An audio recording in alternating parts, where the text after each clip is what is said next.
Եթե մենք մեզ սահմանափակում ենք այդ 29743-ի մեջ, դա այսպես ասած ստացվում է, որ մենք խնդիր ունենք։ Ձեր այս հայտարարությունից հետո իշխանականները ձեզ քննադատեցին, թիրախավորեցին այս հայտարարությունը, ասելով, որ սա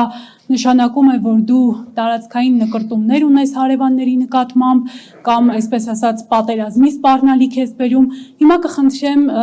մի փոքր բացեք, հա, ձեր այս հայտարարությունը, ինչ նկատի ունեք այդ մեր տարածքի մեջ չսահմանափակվել ասելով, շնորհակալություն։ Նայեք, իրենք իհարկե վերցրել են միգուցե ուղղակի կարողությունները թույլ չտալիս ավելի լայն նայել նման կարգի հարցերի վերաբերյալ, եթե չեմ սխալվում այն ժամանակ ես նաև օրինակներ բերեցի երկրների, որոնք իրականում դարել են փոքր երկիր մեծ խաղացող։ Եթե հիշում եք, եւ ակնհայտ է այսօր եւ Էմիրություններն են այդպիսի երկիր, եւ Սինգապուրն է, եւ Կատարն է։ Հայաստանը մեծ սփյուռք ունեցող երկիր է։ Եվ Հայաստանը չպետք է իսկապես սահմանափակվի իր 29000 կիլոմետրերով եւ 29800 քանի, 700 քանի։ Հիմա սա չի նշանակում, որ դու աչք ես դրել այլ երկրների հողերի վրա։ Սա նշանակում է, որ դու հասկանում ես, որ դու միայն 3 միլիոն հայ չես այս հողի վրա։ Դու ունես սփյուռք, դու ունես հնարավորություններ, դու ունես եկեղեցի, որը ցանցային բնույթ է կրում, բայց դու ավելի մեծ խաղացող քան այսօր կաս, այդ հնարավորություն, այդ պոտենցիալը ունես։ Փորձի այդ պոտենցիալը կիրառի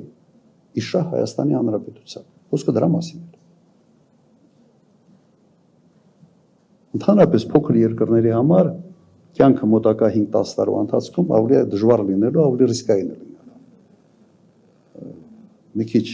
աշխարհը դառնում է ջունգլիների պես, եւ դրա մասին բոլորն է խոսում, միայն թամբալները չեն խոսում։ Հիմա դրա մասին, եթե փորձեք տեսել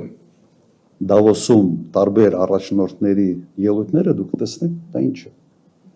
Եվ ամենից sense հայտնի ելույթը դառավ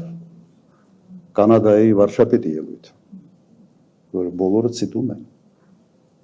Իսկ ջունգլիներում այդ սննդի շղթայում գիշատիչը միշտ ինչքան մեծ է գիշատիչը, այնքան ավելի բարձր դիրք է զբաղեցնում։ Սա նշանակում է, որ փոքր երկրները շատ ավելի զգուշ, շատ ավելի հմուտ, շատ ավելի պրագմատիկ քաղաքականություն պետք է վարեն։ Այնինչ չունի երկրում չկա։ Հենց մեկի գրկից ընկնում են մյուսը, հենց աճ, ձախ, չեմ հասկանում ինչ։